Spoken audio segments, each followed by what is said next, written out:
It's our last video. It's your last video you're gonna get from me. Today we're doing endurance evaluations, and then I'm gonna go over your final review with you. So if you have your study guide around, you're gonna wanna find it. You can take notes, and then you are free to use that study guide when you take your final exam, which is available to you right away, okay? You can take it right after you do this video, when everything's fresh in your mind. That sounds like a great idea to me. It should be easy peasy for you. It's on Canvas under quizzes, okay? And then you are done for the semester. The final exam will be available until Thursday at midnight, so just make sure you take it sometime between now and Thursday, okay? And then you're done. I'm so proud of you guys. You've been so awesome. I think I have better attendance scores this semester than ever before. All right, we're gonna do endurance evaluations first. So we're starting with hundreds, okay? And I'm gonna talk you through hundreds and swimming. And then you'll do crisscross, push-ups, and plank kind of on your own, okay? Hundreds, you know hundreds. Okay, so you're gonna write down which level of hundreds you're doing, and then you're rating yourself on a scale of 1 to 10 on how easy or hard they were for you, okay? So, if they were easy, then you're like at a 10. If they were really hard, then you're at a 1, okay? So, hundreds, you know this, but this is also on the test, so let's review. Hundreds level 1, feet down. Hundreds level 2, feet are at tabletop. Hundreds level 3, feet are up and your heels are together, your legs are pointed out like a ballet first position. And then hundreds level 4, those legs go down to an angle. You're extending those fingertips, inhale, prepare, lift the head and shoulders, and then we pulse those arms, okay? I'm just gonna count you through it. I'm not doing it with you this time. Ready? We're gonna inhale, prepare, pick your level, and go. Inhale, 2, 3, 4. Exhale, 2, 3, 4. Inhale, 2, 3, 4. Exhale, 2, 3, 4. Inhale, 2, 3, 4. Exhale, 2, 3, 4. Inhale, 2, 3, 4. Exhale, 2, 3, 4. Inhale, 2, 3, 4. Exhale, 2, 3, 4. Inhale, 2, 3, 4. Exhale, 2. Keep your head and shoulders lifted. Inhale, 2, 3, 4. Exhale, 2, 3, 4. Inhale, 2, 3, 4. Exhale, 2, 3, 4. Inhale, 2, 3, 4. Exhale, 2, 3, 4. Inhale, 2, 3, 4. Exhale, 2, 3. Last one. Inhale, 2, 3, 4. Exhale, 2, 3, 4. And rest. Drop the head and shoulders down. Pull the knees into the chest. Give yourself a squeeze and a hug. And then stretch out those arms and legs long. Stretch the belly. Oh, feel how strong you feel. Awesome. Okay, mark yourself or rate yourself on a scale of 1 to 10 for how strong you felt during that, okay? Next, we go to swimming. So for swimming, we're reaching to all 4 corners of the mat. We inhale, prepare, and then we flutter. Yes? Okay, you stay there, and I'm going to count you through. We're going to do about as long as we did for hundreds. Ready? And lift. Inhale, and you're just breathing naturally. Flutter, flutter, flutter, flutter, flutter. Keep going, and down. Okay, keep breathing. There's not a lot of cueing for me to do for you here. Keep those arms and shoulders lifted. Toes are pointed. Keep breathing, keep kicking. Good, keep breathing, keep kicking. We're still swimming. Good, keep going. And you're about halfway there. You're breathing shallowly. Good, keep going. Lift a little taller. See if you can feel those hip points into the mat. Really ground those hip points into the mat. Keep going, keep breathing.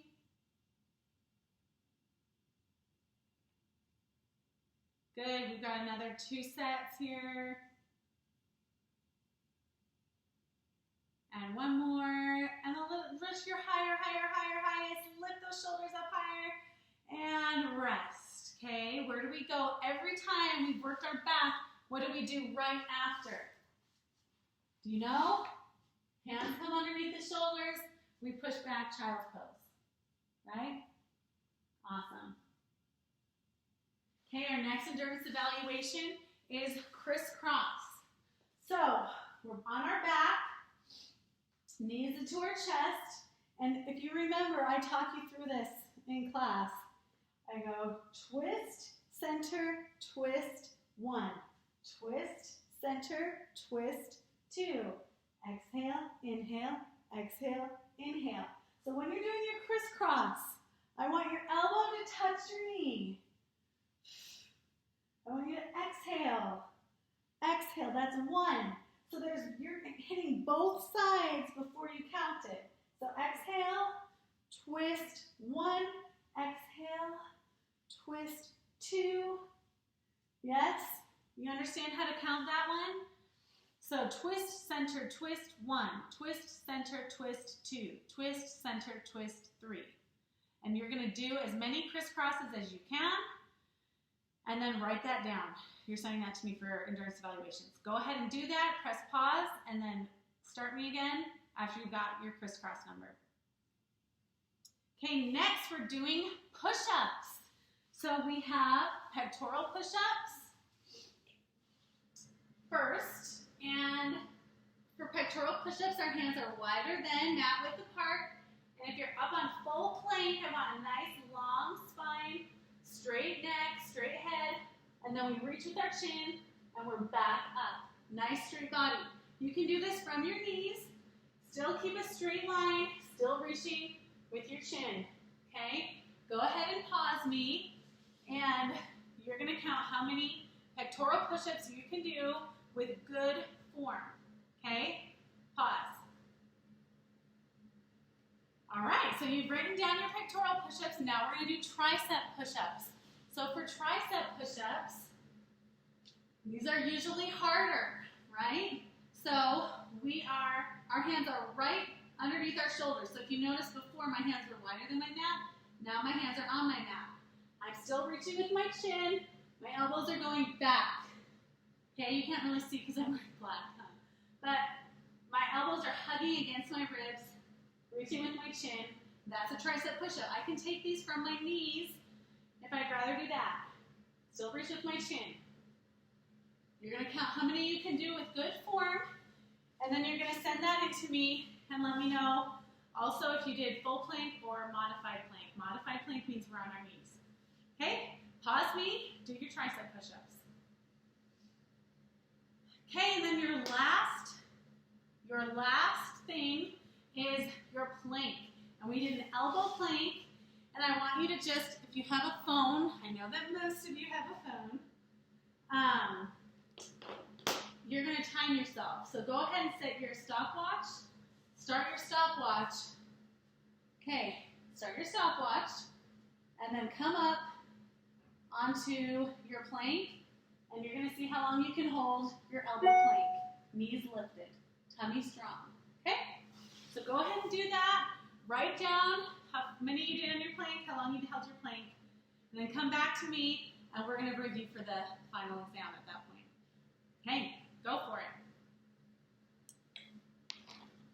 Okay, are you ready? All right, good job on your endurance evaluations. You're going to go ahead and send those to me in email. And now we're going over your study guide. Again, feel free to take notes and use this as you take your final exam. We're just going to breeze right through this. Hopefully it won't take too long. All right, chapter 1. We are starting from the beginning. Okay, who was Joseph Hubertus Pilates? When and where was he born? He was born in Dusseldorf in 1880. He created the Pilates method, okay? And he never purchased a trademark for that method. That's important. You have to know that on your test. That's why you'll see Pilates classes offered in different places. There's Pilates studios. There might be Pilates class at the gym. And they all might be doing something that's different because there was no trademark for the term Pilates. So people can use it in different ways. All right, what kind of childhood did he have? He had a sickly childhood. He was weak and often ill, but by the time he was 14, he was so fit because of his methods that he was being used for anatomical charts as a model. So people would, he was a model, and then they could see all of his muscles were so defined that they used him for anatomical charts. When did he immigrate and to where? He immigrated to New York in 1926, where he opened a studio in New York. But that is kind of skipping ahead, because first, how did he come up with the reformer idea? He was imprisoned in England at an internment camp. This was during World War I, okay? So he's German, right? He's born in Germany, and then he moved to England. But then World War I breaks out, and so the English consider him an enemy alien, so they put him in an internment camp. So he's in an internment camp with all these prisoners who are bedridden. And being the nice guy that he was, he wanted to help these people rehabilitate, but they were bedridden. They couldn't get out of bed.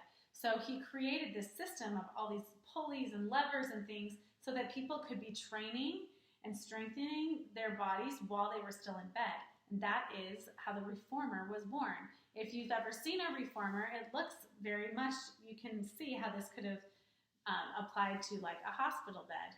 And it just created ways for people to do repetitive movements that would train their muscles from the bed.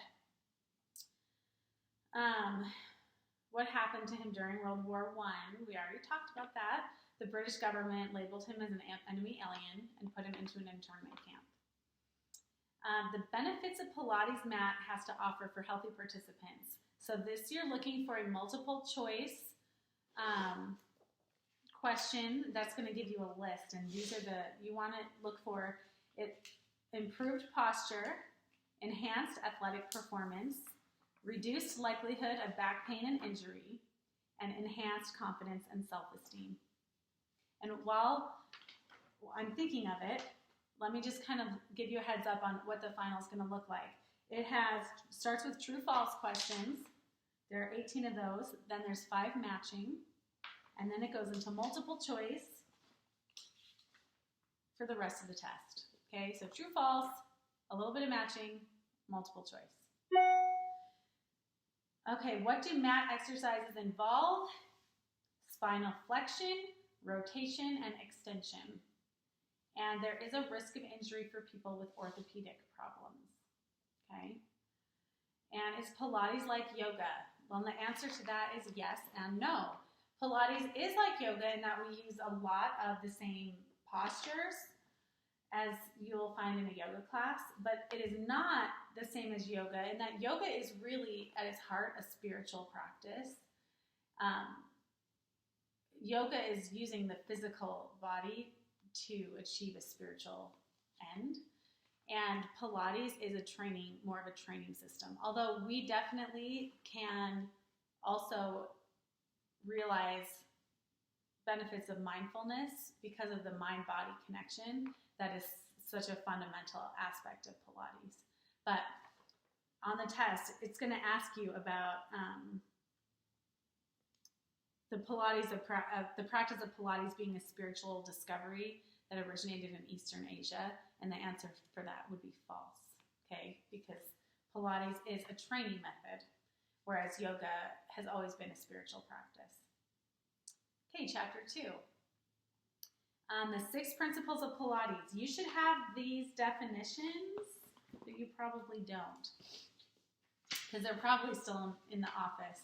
We didn't hand them back before we went home. So let me just make sure you have these, okay? Physical centering. You're going to match to powerhouse, the focal point of Pilates. Physical centering, your powerhouse. That's everything starting here, right? Concentration. You're going to match that to the first principle of Pilates, paying attention to every movement. Control. You're going to match that to concentrate on the movement, on the correct movement each time you exercise. So that's tricky. The definition that starts with concentrate does not go with concentration. It goes with control. Okay? That's funky, I know. Breathing is matched to full inhalations and exhalations with each repetition.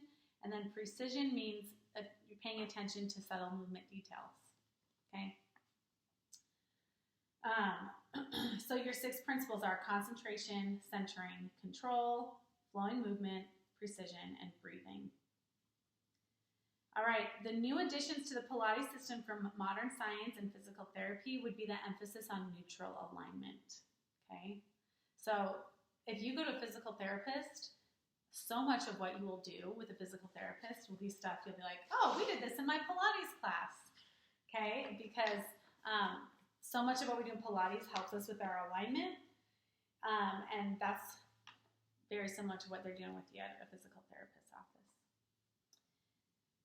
All right, define what training from the inside out means, and that basically means physical centering. So our body's deep intrinsic muscles activate and perform their intended supportive functions.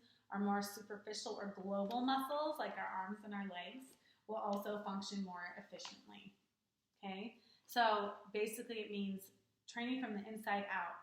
If you strengthen the core, if you strengthen the deepest muscles, everything else will also start to work better. Okay, and I think that's true in multiple ways. Okay, symbolically, that's very symbolic. Okay, chapter 3. What does it mean to imprint the spine? So every time we lay our back down onto our mat, we talk about imprinting the spine. So the definition you're going to look for is to release tension from muscles along the spine while lying in a supine position. Supine means face up, without pressing your lower back into the mat. Okay, so you're trying to lay your spine nice and long so that you can feel each vertebrae in the mat. Which muscles move the trunk superficially? The erector spinae in the back, the external obliques, and the rectus abdominis along the sides and front. All right, which muscles are your shoulder stabilizers? Your trapezius and your rhomboids are your shoulder stabilizers, okay? So I think that's a multiple choice question. And then postural deviations, the one you need to know for your test is kyphosis lordosis. And that's when you have that rounded shoulder, the forward tilted head, the protruding abs. So we acted that one out at the beginning of the semester. So we kind of shift our hips forward and our back kind of hunches over. That's kyphosis lordosis. That's the one you need to know.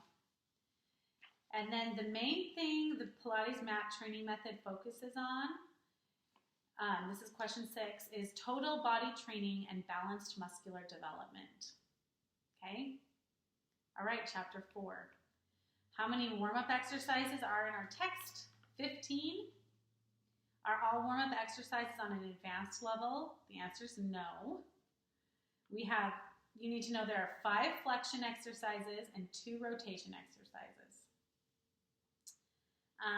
You need to know the pelvic clock. Do you remember pelvic clock? We did that a few different times. That's where we're laying on our back, our knees are soft, and then we're practicing engaging different parts of our abdominal wall, right? So you need to know that 3 o'clock is over your left hip, okay?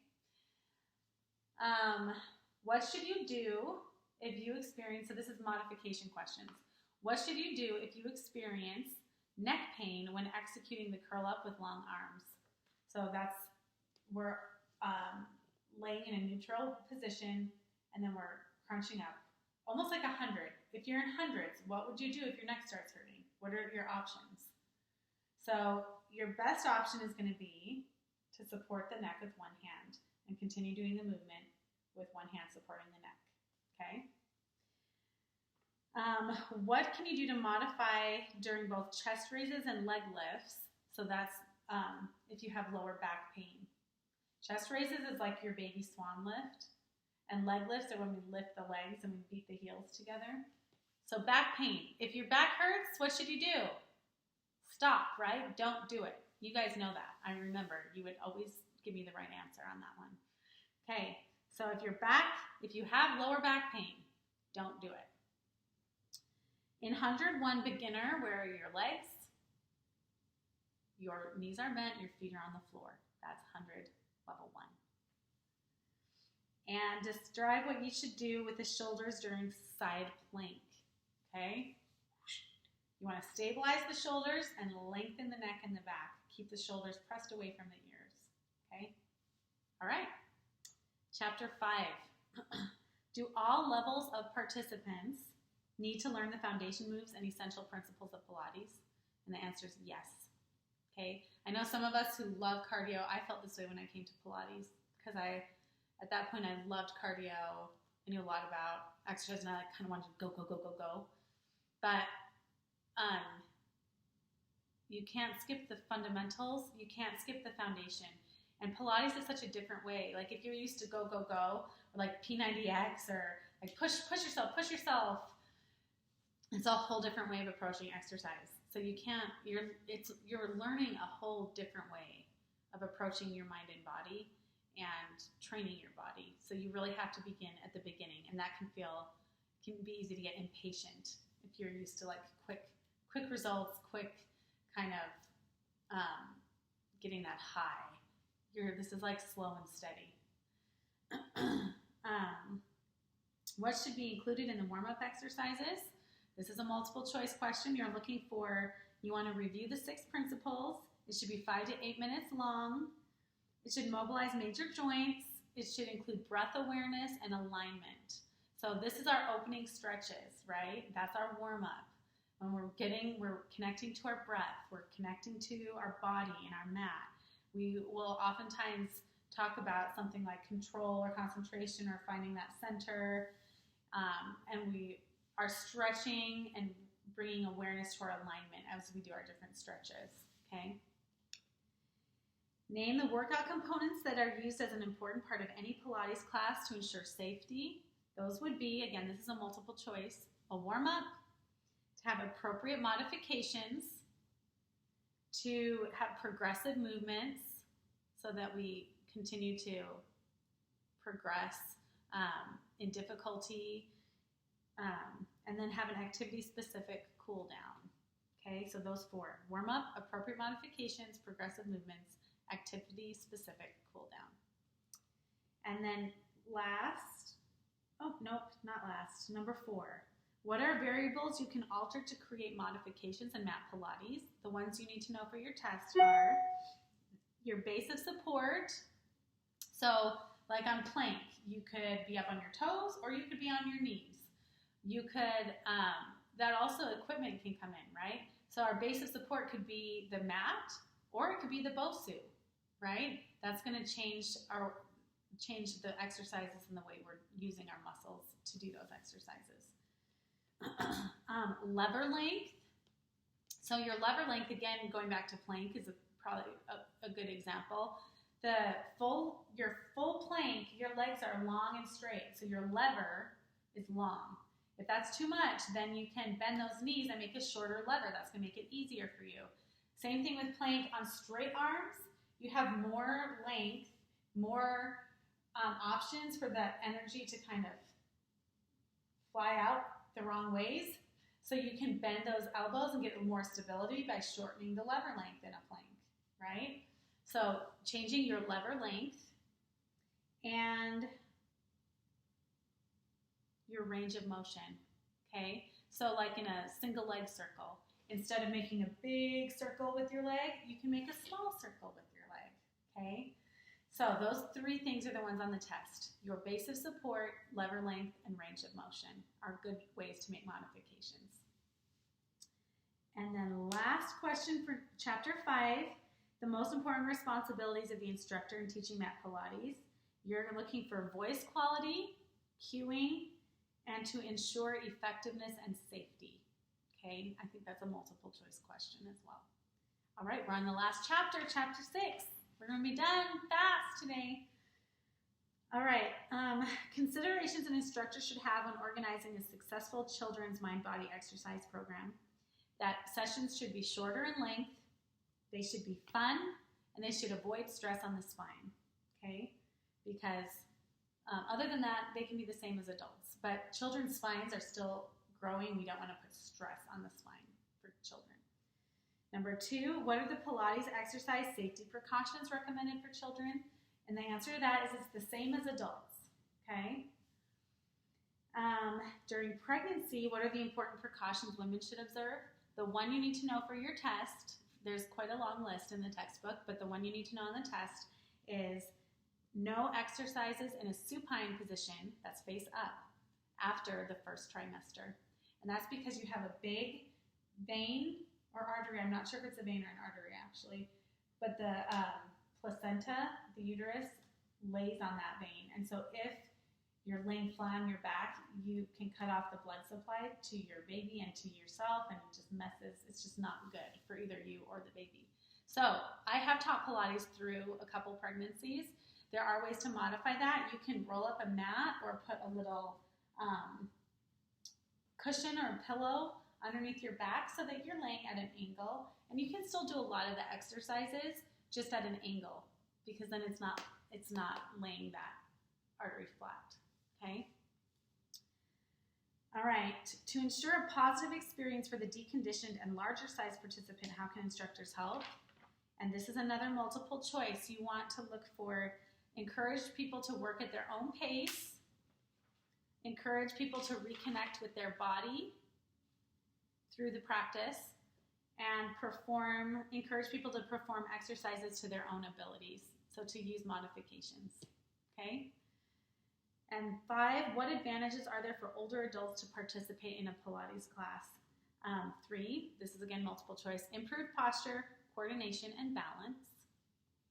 And then last, what should a person do who suffers from osteoporosis before beginning a Pilates mat class? And that is they should obtain a medical release. Okay? All right, you guys, that's it. Yay! You're almost done. So, just make sure you email me your endurance evaluation and that you take the final exam, okay? And also, the final exam is going to be from now. Go take it right now. Everything's fresh. All the way until Thursday at midnight, okay? Also, please do the instructor evaluation online. That's so helpful for me. So please take a few minutes to do that. And I think that's it. If you have any makeups you want to do, I will accept makeups or extra credit work up until Thursday at midnight. So if you have any of those to get in, please do that, and I'll make sure you get the credit for those. It's easy to do makeups now because we have all these classes online. Okay. All right. I want to thank you so much for this semester. You guys have been awesome.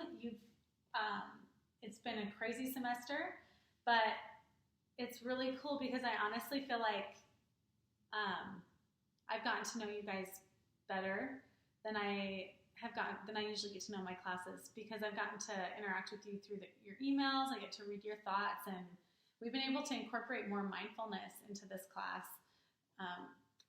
kind of because of the situation we've been in, and that has been a real benefit in my life. So I'm so grateful for you guys. I'm sad that the semester's ending. I appreciate how much it's meant to me to get up and put together a workout and a thought for you. It's been a real blessing in my life. So thank you so much for kind of walking this wild road with me. I'm going to continue putting maybe 1 or 2 videos up each week. We'll see how it goes, but I want to keep putting out positive energy for you. And if I can be helpful to you in any way, I've had some people reach out and say, hey, can you be my accountability partner so that I can, kind of feel accountable to keep working out and keep doing this? And I'm happy to do that. So if you want me to do that, let me know, send me an email, and you can continue to email me and say, hey, I did my workouts this week, because it really is, exercise is your best tool, your inherent tool to alleviate stress and depression, to bring balance to your life, and to change the chemistry of your brain and your mood when you're in a downward spiral. And that can happen to all of us. So don't forget that you have the ability within you every single day to find balance, to find a positive place to start your day. And don't underestimate the value of finding and establishing your center, feeling your center, feeling the ground underneath your feet every day before you just kind of go out into that world and start doing your thing. I hope that through this semester you've been able to see the difference it makes in your life when you take the time to do that, and that you keep on keeping on, because the power is within you. So I love you guys, and I wish the very best for each one of you. I'd love to see you in a future semester, and hopefully we'll be back at UVU in the fall. Yes. All right. Take care. Mwah.